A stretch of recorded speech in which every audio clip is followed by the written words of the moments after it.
There has been a lot said about Indiana and how they must be cheating, right?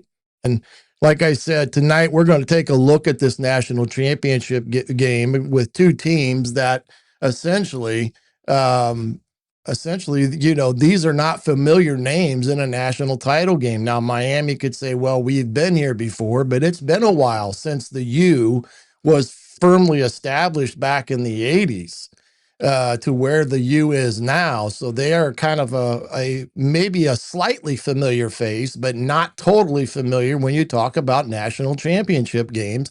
Those have always been the blue bloods of America, the Ohio States, all the Floridas and Georgias and Alabamas that you can want and have in the championship game.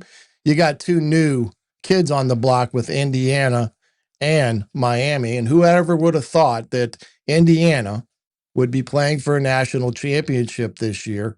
And it's been a season to behold if you're an Indiana Hoosier fan. There has been a lot said about Indiana and how they must be cheating, right? I mean, that has now become a storyline or narrative out there because people are trying to figure out how did we let Indiana get into this spot? And now it's about cheating.